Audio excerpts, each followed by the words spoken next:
Esta es la diapositiva que vamos a utilizar. ¿Listo? En esta clase. En la primera página están los objetivos que se presentan, ¿no es cierto? Y los contenidos, ¿no?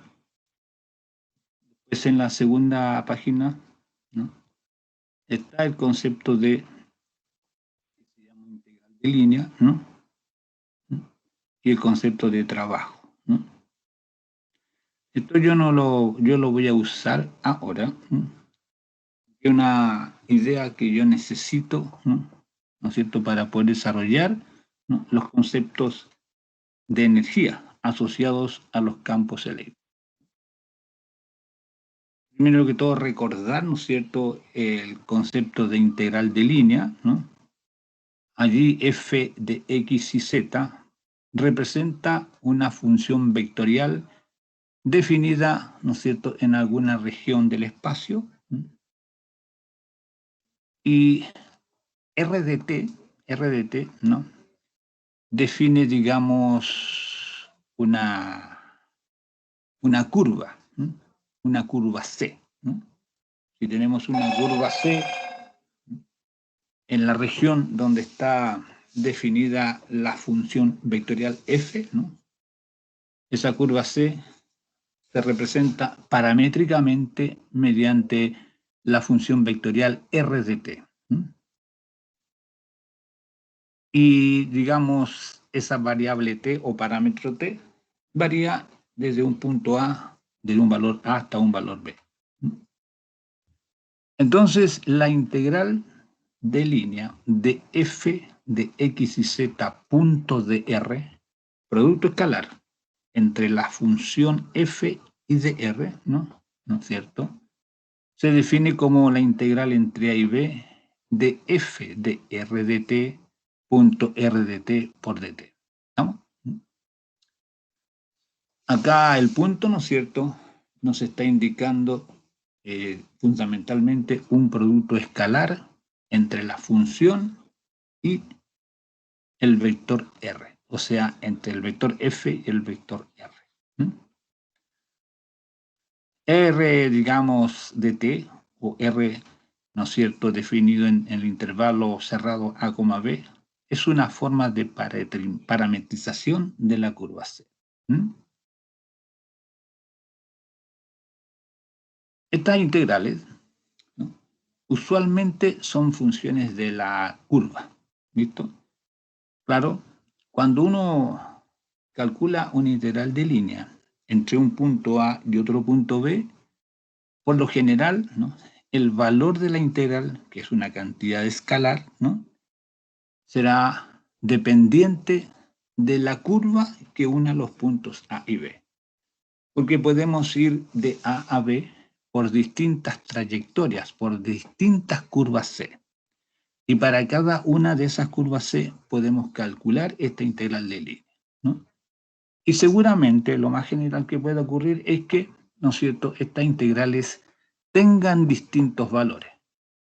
Y la razón es que si usamos distintas trayectorias, las integrales van a tener distintos valores. ¿Listo? Obviamente, ¿no es cierto?, que cuando uno evalúa la integral, tiene que tener una forma de parametrizar la curva, ¿no? Pero, independientemente de la forma como uno parametrice la curva, el resultado de la integral va a ser la misma. O sea, para una curva dada, ¿no?, podemos elegir distintas formas de parametrizar, pero para esa curva dada, el valor de la integral va a ser la misma. Es independiente de la parametrización. ¿Listo? Puede darse el caso que, por ejemplo, el valor de la integral, ¿no es cierto?, ¿no?, entre un punto A y un punto B, ¿no?, sea el mismo, ¿no?, el valor de la integral sea el mismo entre A y B para todas las trayectorias que uno pueda utilizar. Uno puede calcular la integral de línea entre un punto A y otro punto B a través de todas las trayectorias que quiera. Y puede que la integral le dé el mismo valor, ¿no? Ahora, si eso ocurre, ¿no es cierto?, para todos los puntos A y B, ¿no?, entonces uno dice en ese caso que esa función f es una función conservativa. Así entonces, ¿no es cierto?, en una función f se dice conservativa si la integral de línea de f punto de r es independiente de la trayectoria. Para todas las trayectorias posibles que uno pueda utilizar y para todas las parejas de puntos que puedan darse. Esta es una situación bien especial y bien particular, ¿listo? Ya veremos más adelante, digamos, cómo funciona esto en general. Entonces, ¿no?, claramente, cuando la función, ¿no?, f es tal que la integral de línea es independiente de la trayectoria, entonces la f la decimos conservativa, ¿no? Y en ese caso podemos postular la existencia de una función escalar u de x y z, una función dependiente de las coordenadas de posición. ¿Listo? Esta función escalar u, ¿no?, existe siempre y cuando la función f sea conservativa. Si no, no tiene sentido. Y en ese caso, ¿no es cierto?, esa u se relaciona con la f a través de la expresión du igual a menos f punto de L, ¿no?, o menos f punto de R, como ustedes quieran llamarlo, ¿no? Ya vamos a ver por qué se tiene ese signo menos, ¿no? Entonces, ¿no es cierto?, si du es igual a menos f punto de L, ¿no?, la integral entre a y b de f punto de L va a ser igual a menos la integral de AB de du, ¿no? De la expresión que está ahí, en la penúltima, se va a la última, ¿listo? Y esa integral de du entre a y b, o sea, menos la integral de du entre a y b, es igual a menos u sub b menos u sub a, o sea, es igual a menos delta u, ¿no? Esta función u es una función escalar, ¿no?, y se llama usualmente función energía potencial escalar. Entonces, ¿no es cierto?, tenemos que cuando el campo de fuerzas, ¿no?, cuando el campo de fuerzas es un campo conservativo, lo que significa que la integral de línea no depende del camino, el trabajo efectuado por la función f, si es que f es una fuerza, y eso es la integral de AB de f punto dl, es igual a menos delta U. O sea, es igual a la variación de la función energía potencial escalar, ¿no?, cambiada de signo. Este resultado es importantísimo, ¿listo? Porque en la última expresión donde dice integral de AB de f punto dl, si f me representa una fuerza y dl un desplazamiento, esa integral entre a y b de f punto dl resulta ser un trabajo efectuado por la fuerza F entre el punto A y B. Y si esa integral es independiente de camino, entonces ese trabajo es independiente de camino o de trayectoria. Y en ese caso, existe la función U tal que la integral entre A y B es igual a la variación de la energía potencial, ¿no es cierto?, escalar, cambiada de signo. Este es un resultado fundamental y entonces necesito que lo graben porque lo vamos a usar, ¿no?, más adelante, ¿no?, para el caso de los campos eléctricos. Ahora hay un ejemplo, digamos, el ejemplo se lo dejo.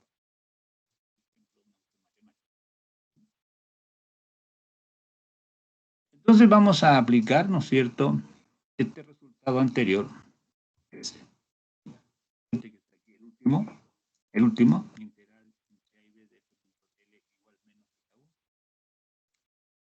para el caso de, ¿no es cierto?, las fuerzas eléctricas. Uno lo puede aplicar también para el caso de la fuerza gravitacional. ¿Listo? En el caso gravitacional, ¿no? ¿Ve?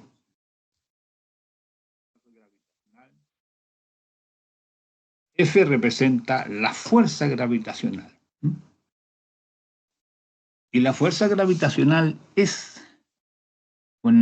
representa un campo conservativo. ¿Listo? Es decir, el trabajo efectuado por la fuerza gravitatoria entre un punto y otro no depende del camino que usemos para ir de un punto a otro. En ese caso, como ese campo gravitacional es conservativo, entonces aparece o existe una función escalar U llamada energía potencial gravitatoria. ¿Ve? Y uno puede aplicarlo allí, ¿no?, conociendo F, que es la fuerza F dada por la ley de gravitación universal, ¿no?, para poder calcular la U.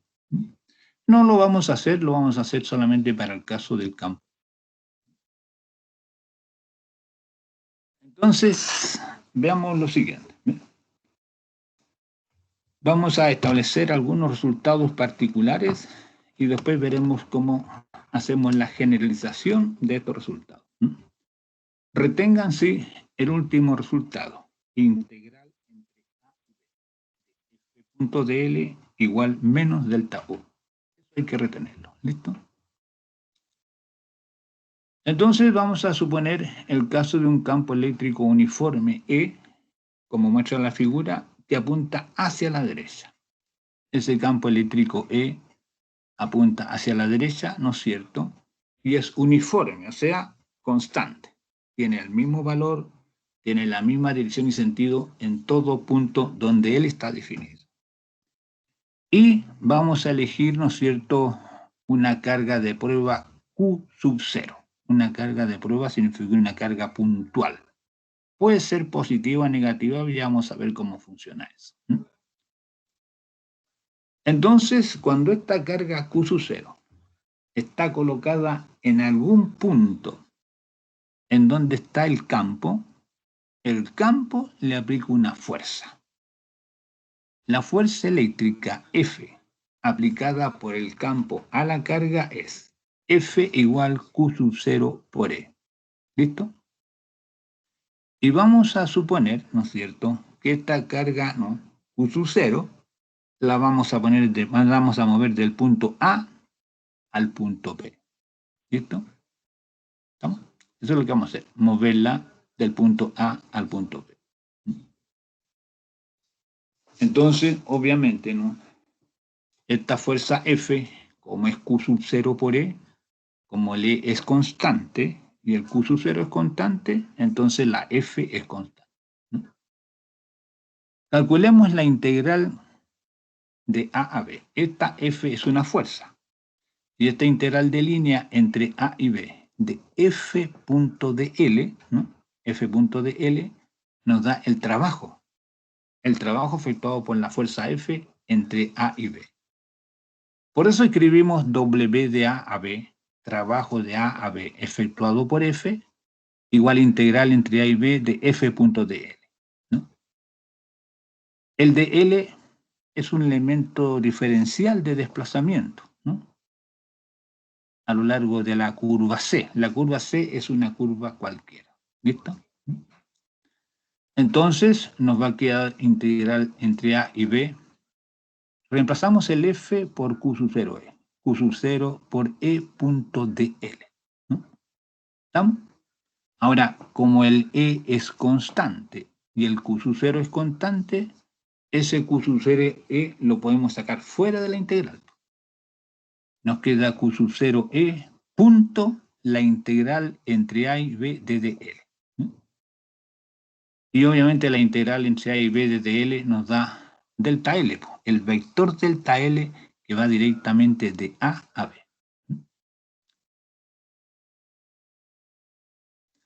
Fíjese que cuando hacemos esto, no mencionamos para nada la curva C, ¿cierto?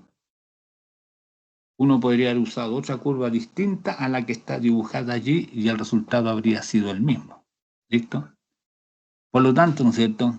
De este resultado particular, nosotros podemos inferir, ¿no?, que el trabajo, ¿no?, es independiente de la trayectoria que se use.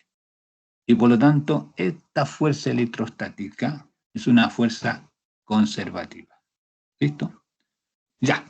Entonces, nuestro resultado es W de A a B, trabajo efectuado por la fuerza conservativa, igual Q sub 0 por E por delta L por coseno teta. Acá en la figura ustedes pueden ver que el vector E es horizontal, delta L está inclinado hacia arriba, el ángulo entre E y delta L es teta. Entonces Q sub 0 E punto delta L será Q sub 0 por el valor de E, por el valor de dl y por el coseno del ángulo teta. Como este trabajo de esta fuerza eléctrica constante es conservativo, entonces existe una función energía potencial U. Y este trabajo W de A a B va a ser igual a menos, ojo, menos U sub B menos U sub A. U sub B representa la energía potencial eléctrica en el punto B. U sub A representa la energía potencial eléctrica en el punto A. Fíjese bien en el orden en que están puestos A y B, ¿no? Cuando es trabajo de A a B, menos U sub B menos U sub A. Y entonces podemos despejar U sub B y escribir U de B igual U de A, ¿listo? U de B igual U de A menos Q sub 0 es delta L coseno teta. Esa es la expresión que a mí me interesa. Esa es la última. U sub B igual Q sub A menos Q sub 0 E delta L coseno teta. Ya. Entonces, U sub A va a representar para nosotros la energía potencial eléctrica que tiene la carga cuando está en A. U sub B representa la energía potencial eléctrica que tiene la carga en el punto B. Y U sub B será igual a U sub A menos Q sub 0 es delta L coseno teta.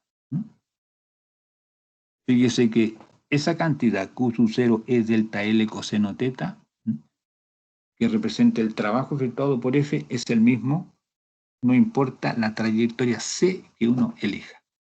Uno puede irse en línea recta de A a B, o primero puede irse horizontal y después vertical, o puede irse por un camino escalonado, o por una trayectoria curva, ¿no es cierto? Eso no va a importar, porque la cantidad Q sub 0 es delta L coseno teta será exactamente la misma. Pero fundamentalmente en este caso, siendo E campo eléctrico, ¿no?, el U de B y el U de A lo representamos como energías potenciales de la carga eléctrica en el punto A y en el punto B. Esto es similar al caso de la energía potencial gravitatoria que tienen los cuerpos en las cercanías del campo gravitatorio terrestre, por ejemplo. Es decir, la misma idea. Entonces nosotros vamos a necesitar, digamos, interpretar. Deben copiar esta fórmula, la última. U de B igual U de A menos Q sub 0 es delta L coseno T. Hay que tener la mano en un cuaderno y al lado porque esa es la que vamos a analizar.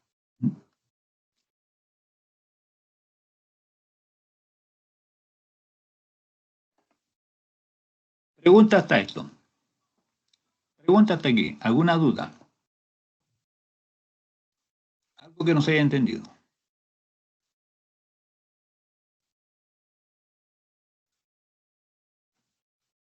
Ok. Entonces vamos a una interpretación física. ¿Listo? Para eso vamos a suponer que la carga Q sub 0 es positiva. ¿Listo? Y vamos a suponer, ¿no es cierto?, que la carga se desplaza en el sentido del campo. O sea, vamos a poner el ángulo θ igual 0. Claro, acá, como esa cantidad Q sub 0 es delta L coseno θ, es independiente de esa trayectoria, la trayectoria la podemos elegir como queramos. Total, nos va a dar lo mismo. Entonces, seguimos una trayectoria paralela al campo. La carga Q se desplaza en el sentido del campo. ¿Listo?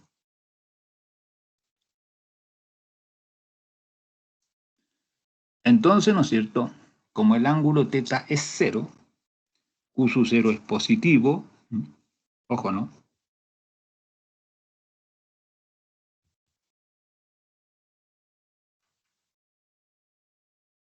Q sub 0 es positivo, E es positivo, ¿no es cierto?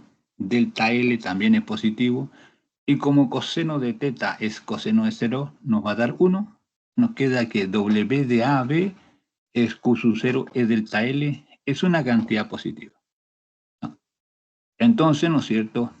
La expresión última nos va a quedar U de B igual U de A menos Q sub 0 es delta L. ¿Ve?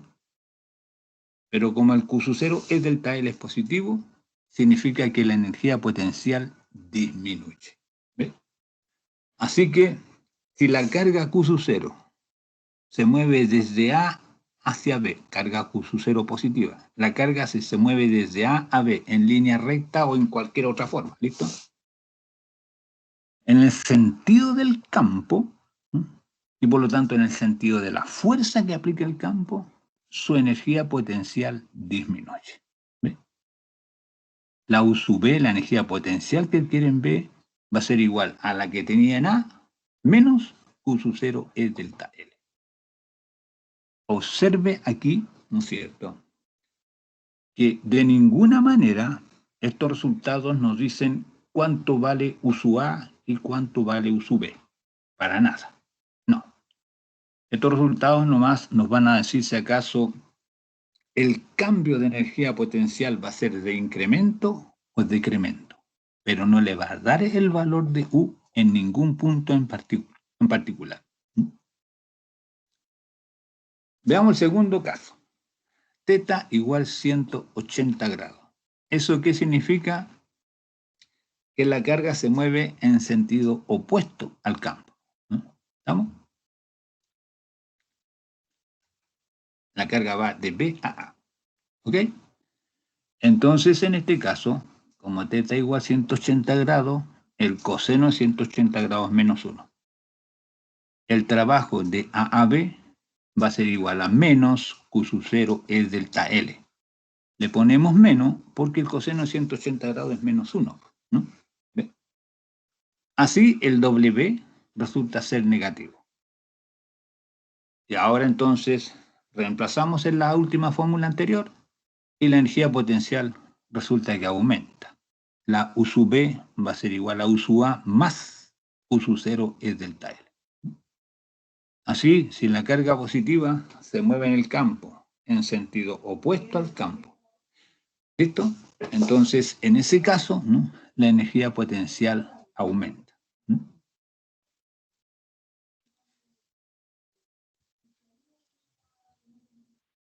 Cuando la carga de prueba es negativa, y volvemos a tomar los dos casos anteriores, primero θ igual 0, la carga se desplaza en el sentido del campo, ¿listo? En este caso, el W de A a B. Cuando la carga era positiva, ese W de A a B nos da positivo, ahora nos da negativo. Pero entonces ahora la energía potencial aumenta. La U sub B va a ser igual a U sub A más U sub 0 es delta L. Y si el ángulo es 180 grados, cuando la carga se mueve en sentido opuesto al campo, entonces veremos que la energía potencial disminuye. U sub B igual U sub A menos Q sub 0 es delta L. Entonces, Estos resultados los podemos resumir de la siguiente manera. Este dato es importante. La energía potencial disminuye si la carga se mueve en el sentido de la fuerza aplicada. ¿Listo? ¿Vamos? Y la energía potencial aumenta si la carga se mueve en el sentido opuesto a F, independientemente si la carga es positiva o negativa. Esos dos resultados que están ahí en color rojo, incorpórenlos, ¿no? Porque son básicos para calcular el trabajo. Porque esos dos resultados se obtienen no importa si la carga que se está moviendo es positiva o negativa. ¿Listo? Por lo tanto, para carga positiva o negativa, ¿cuándo la energía potencial disminuye? Cuando se mueva en el sentido indicado por la fuerza F.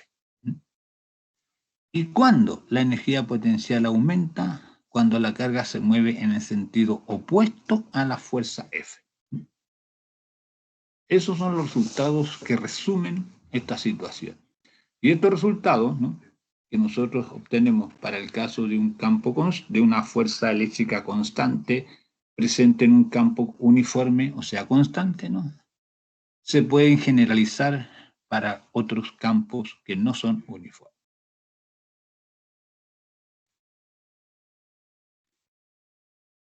Así entonces, ¿no es cierto?, este ejemplo nos muestra que el trabajo de la fuerza eléctrica entre dos puntos es igual a menos la variación de la energía potencial eléctrica, ¿no? Esa U va a representar para nosotros la energía potencial eléctrica, ¿no? O bien el delta U, que es UB menos UA, es igual a menos, ¿no es cierto?, el trabajo de A a B.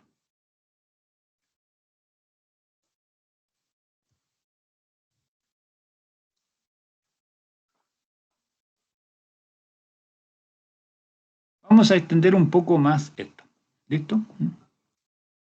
Lo vamos a extender al caso de las fuerzas eléctricas que no son constantes, ¿no?, que van variando, ¿no? Vamos a pensar primero que todo en un caso bien simple, ¿no?, que es el caso, digamos, de un campo eléctrico debido a una carga puntual Q mayúscula, ¿no? Tenemos ahí en la figura una carga Q mayúscula, ¿no?, fija, no se mueve, y el campo eléctrico creado por esta carga Q mayúscula está dado allí. E igual 1 partido por 4 pi epsilon 0, Q partido por R cuadrado, R todo. ¿No? Y ahora, ¿no es cierto?, vamos a tomar una carga de prueba, ¿no?, Q sub 0, que se va a desplazar desde A hasta B. Ahí están indicados los puntos, ¿ves? La trayectoria C es cualquiera, porque este campo es conservativo. ¿Listo? La trayectoria C puede ser cualquier curva. Ahí yo dibujé una curva punteada roja totalmente arbitraria. Entonces, ¿cuánto vale el trabajo de A a B efectuado por la fuerza eléctrica? W de A a B igual integral de A a B de F punto de L. Y esta F, ¿no?, esta F es Q sub 0 por E. La carga de prueba es Q sub 0. Q sub 0 por el campo eléctrico E. Reemplazamos eso, reemplazamos el Q sub 0, reemplazamos el E en la integral y el producto Q sub 0, Q partido por 4 epsilon 0, lo sacamos fuera de la integral porque es constante. Nos queda integral de A a B de R, vector R tongo, punto de L partido por R cuadrado. ¿No? Ahí está dibujado lo que es el de L, que es un elemento diferencial de desplazamiento a lo largo de la curva C. Y tenemos que calcular esa integral, pues. R punto de L partido por R cuadrado entre los puntos A y B.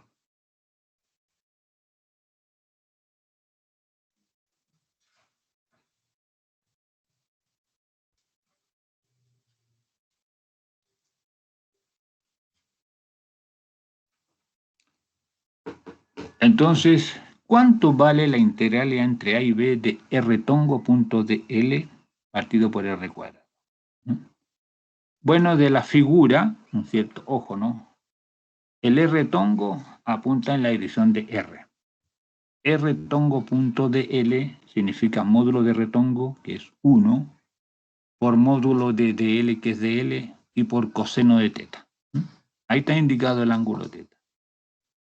Y ese de L coseno teta es la proyección desde L a lo largo de la dirección R.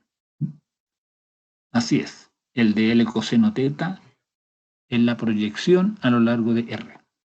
Y por lo tanto, es un dr, ¿ve? Proyección de dl sobre R. Reemplazamos la integral, nos da el trabajo de AB, Q sub 0Q, partido por 4 pi epsilon 0, integral entre RA y RB de R partido por R cuadrado. Calculamos la integral, ¿no es cierto? Y eso nos da menos Q sub 0Q partido por 4 pi epsilon 0, 1 partido por RB menos 1 partido por RA. Ya, ahí estamos.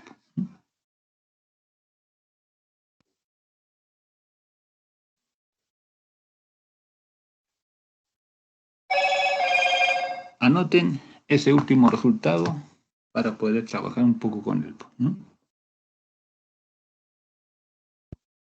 W de A a B igual menos Q sub 0Q partido por 4 pi epsilon 0, factor de 1 partido por RB menos 1 partido por RA. Ya.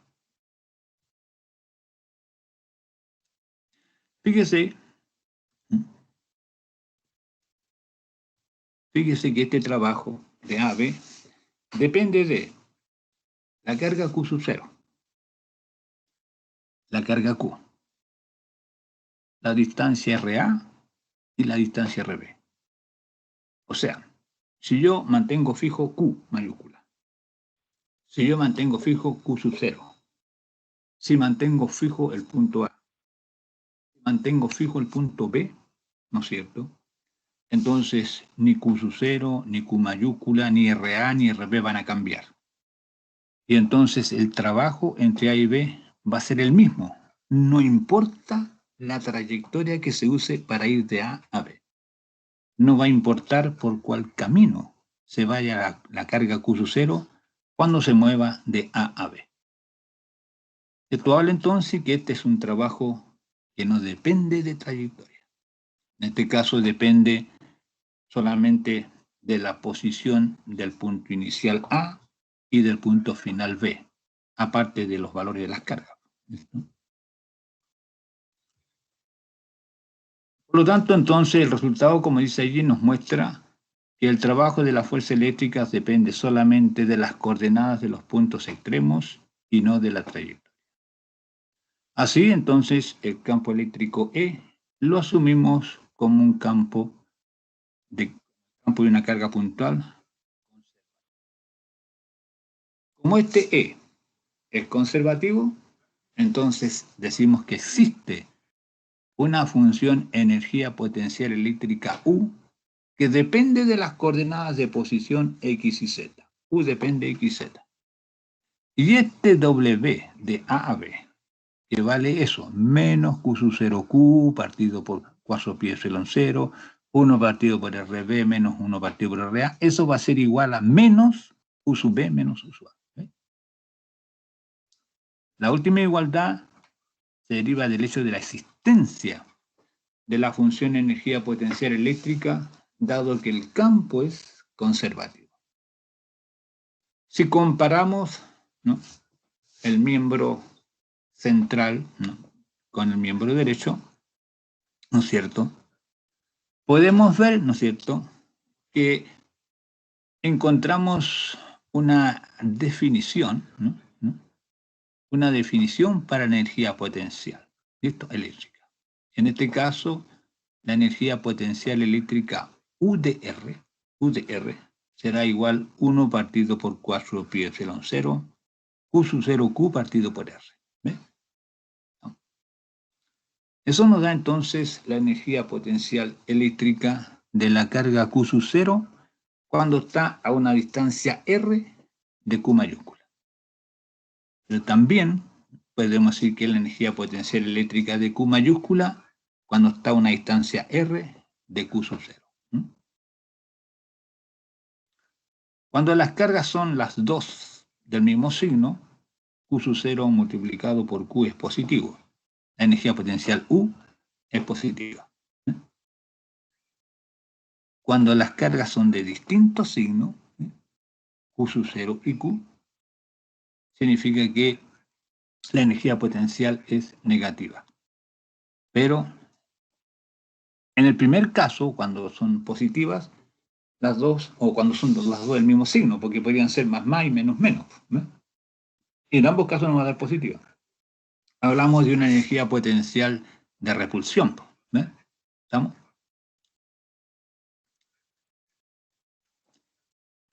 En el segundo caso, cuando una es positiva y otra negativa, el producto es negativo, la energía potencial es negativa. Hablamos de una energía potencial de atracción. Así, una energía potencial eléctrica negativa indica una energía potencial atractiva, que las cargas se tratan de unirse. Una energía potencial positiva significa una energía potencial de repulsión, que las fuentes de campo tienden a alejarse. Claro, cuando R tiende a infinito, en la expresión última, cuando el R que está en el denominador tiende a infinito, la energía potencial tiende a cero. ¿Así? ¿No es cierto? ¿No? La energía potencial, ¿no?, para estas dos cargas, Q mayúscula y Q cero, es cero si las cargas están en el infinito. Y vale Q sub 0 Q partido por 4 pi epsilon 0 si las cargas están separadas a la distancia R. Esto nos dice entonces que esta U sub R representa el trabajo efectuado, ¿no?, para traer una carga desde el infinito y colocarla a una distancia R de la otra. Podemos traer Q sub 0 desde el infinito, ¿no?, y colocarla a una distancia R de Q. El trabajo es Q de R igual 1 partido por 4 pi epsilon 0, Q sub 0 Q partido por R. Y lo mismo si en lugar de traer Q sub 0, movemos Q mayúscula. Es simétrica la situación ahí. Esta es entonces una interpretación, ¿no?, de la energía potencial. Cuando tenemos dos cargas separadas a una cierta distancia, la energía potencial de estas dos cargas, que puede ser una energía potencial de atracción o de repulsión, ¿no es cierto?, representa el trabajo efectuado contra el campo para traer las cargas desde el infinito y localizarlas a una distancia R entre ellas. Esa es una interpretación, ¿no?, de esta energía potencial, ¿no? Veamos un ejemplo. Ejemplo 1. Un positrón tiene una masa de 9,11 por 10 elevado a menos 31 kilogramos y una carga más E igual 1,6 por 10 elevado, ¿no es cierto?, a menos 19 coulombs. El positrón se mueve en la vecindad de una partícula alfa con carga más 2e y masa m, ¿no?, igual 7000 m0. ¿Listo? MP. Y por tanto la suponemos en reposo. La partícula alfa con una carga MP que es igual a 7000 veces MP, ¿no?, o sea, 7000 veces la del positrón, ¿no?, se va a suponer, digamos, en reposo y tiene una carga más 2e. Cuando el positrón está a 1 por 10 elevado a menos, ¿cuánto dice ahí? Hay que correr la diapositiva, ¿no?, de la partícula alfa, se aleja de esta a 3 por 10 elevado a 6 metros por segundo. Entonces tenemos que ver cuánto vale la rapidez del positrón cuando está a 2 por 10 elevado a menos 10 metros. Y después la segunda, ¿no es cierto?, es la misma situación de A. Acá entonces se supone que el positrón está en un punto fijo. ¿Listo? ¿Estamos? No, es que el positrón se mueve, digamos, en la vecindad de una partícula alfa. La partícula alfa está fija en un punto. Y el positrón se está moviendo por ahí. ¿Listo? Entonces, como estas dos cargas están sometidas a la fuerza de Coulomb, ¿no?, al campo eléctrico que existe, digamos, creado por una de ellas, ¿no?, puede ser en este caso por la partícula alfa. Este campo es conservativo, ¿no?, y lo que entonces derivamos que la energía mecánica total de la carga eléctrica permanece constante, ¿no? Es decir, la energía E, ¿no?, del sistema es constante. ¿Listo?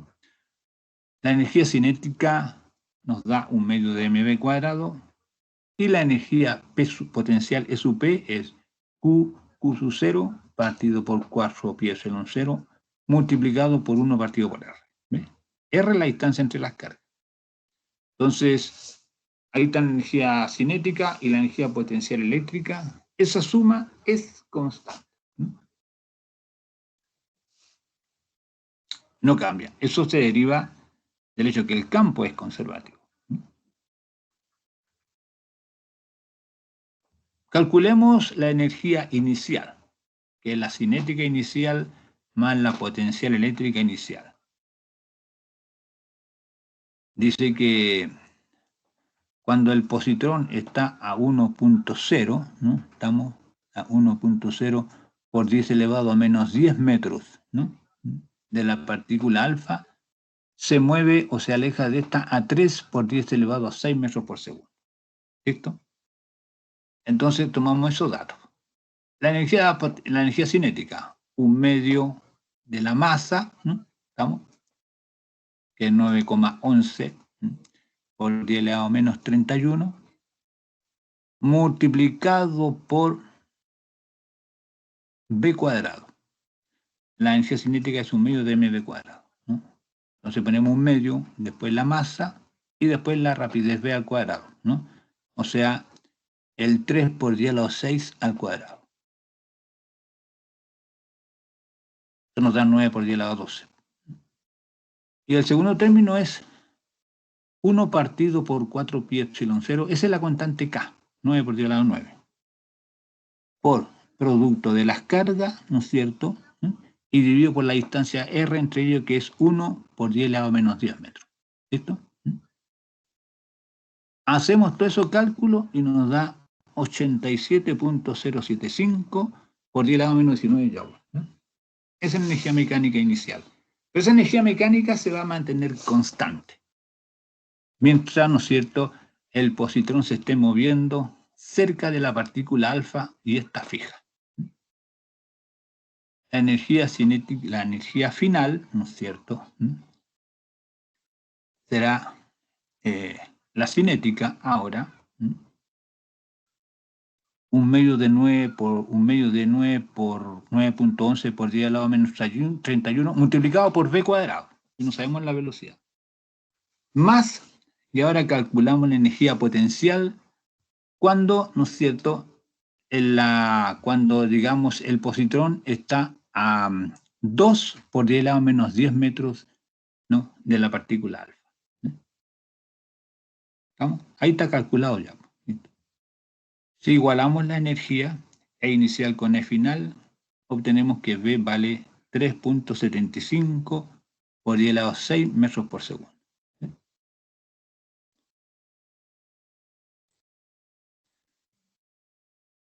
Entonces, claro, usted puede ver que cuando estaba, digamos, más cerca, la energía cinética era 3, la velocidad era 3.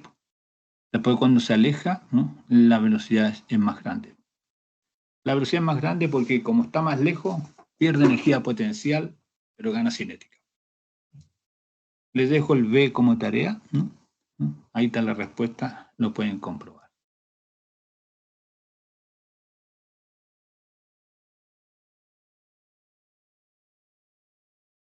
Este resultado, el que está aquí, ese, Q de R igual 1 partido por 4 pi epsilon 0, Q sub 0, Q mayúscula partido por R, nos da la energía potencial de interacción entre dos cargas, Q sub 0 y Q, separada a la distancia R. ¿Ve?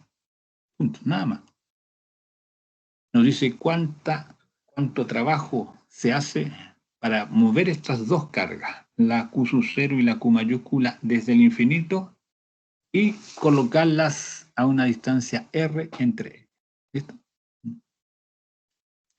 Este U de R representa siempre trabajo efectuado contra el campo eléctrico. Siempre. ¿Listo? Siempre, siempre. Entonces, ahora hagamos lo siguiente. ¿Qué tal si en lugar de tener dos cargas y colocarlas separadas una distancia R, tenemos N cargas, podemos tener 3 cargas localizadas en el espacio, 4 o 5 o 6 o más, ¿no? Pero igual, ¿no es cierto?, uno puede obtener una energía potencial para esa configuración de carga, ¿no? Para una configuración de dos cargas, ahí está la energía potencial U de R. Q sub 0 Q partido por 4 pi epsilon 0 R.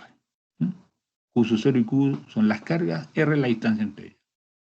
Pero si tenemos 3 cargas, o 4 cargas, o 5 cargas, ¿cuánto trabajo hay que hacer para colocar las cargas en posiciones definidas? La energía, esto lo podemos calcular usando el resultado anterior y superposición. ¿Listo?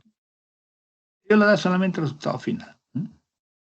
Entonces la U va a representar la energía potencial de interacción entre N cargas, cada una colocada en un punto distinto.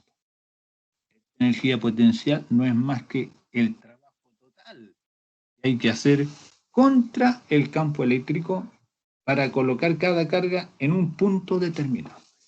¿Cuánto vale esa U? Un medio por 1 partido por 4 pi epsilon 0 por sumatoria de J distinto de I por sumatoria sobre I de QI QJ dividido por R y J. Ese es el trabajo.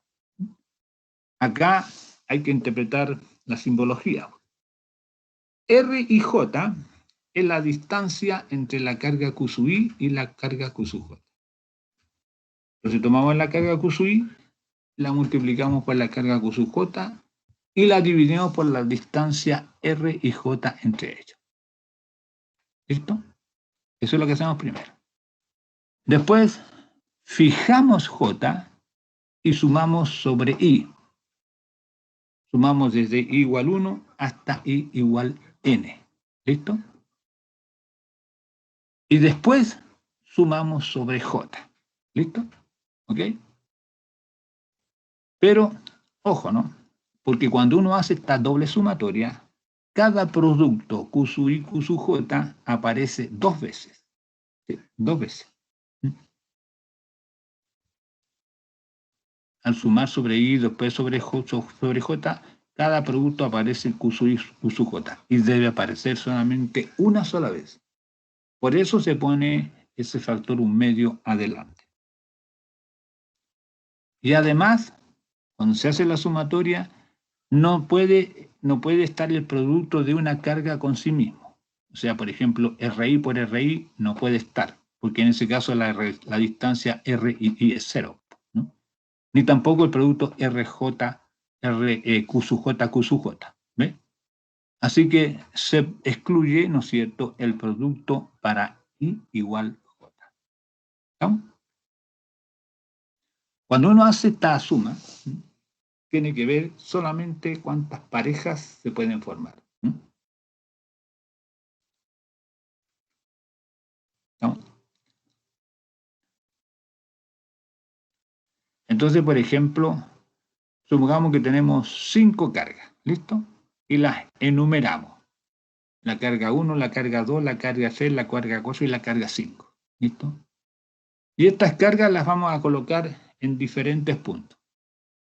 ¿Cuánto trabajo hay que hacer para colocar estas cargas en esos puntos? Hay que usar esa expresión. ¿Listo? Pero cuando uno usa esa expresión, tiene que fijarse en lo siguiente. Tiene que multiplicar los Q sub I, Q sub J. ¿Listo? Entonces primero, toma la carga Q sub 1, la 1, y la multiplica por la 2. La 1 por la 3, la 1 por la 4 y la 1 por la 5. Eso agota la 1. Después parte con la 2. La 2 con la 1 no la multiplica porque ya está lista arriba. Tampoco multiplica las 2 con las 2 porque no se puede, es indefinido. Multiplicamos 2 con 3, 2 con 4, 2 con 5. Después seguimos con la 3. 3 con 1 ya se tomó, 3 con 2 también, 3 con 3 no se puede, tomamos 3 con 4 y 3 con 5. Y finalmente tomamos la 4. 4 con 1 ya está, 4 con 2 también, 4 con 3 también, 4 con 4 no corre y queda 4 con 5. Total, 1, 2, 3, 4, 5, 6, 7, 8, 9, 10 productos son los que tienen que hacer. ¿Listo? ¿No? Y de esa manera entonces se hacen los productos. Se multiplica la Q1 con Q2, la Q1 con Q3, la Q1 con Q4, etcétera, etcétera, etcétera. Y se va dividiendo por la distancia entre las cargas. Ya. Vamos a dejar esto aquí nomás. Descansamos unos 15 minutos, ¿no? Y descansamos unos 15 minutos y ya seguimos, ¿no?, con este tema. Si tienen alguna pregunta que hacer al respecto. Acá lo que interesa es saber cómo manejar, ¿no?, la última ecuación nada más. ¿Listo? Ya. Nos vemos entonces en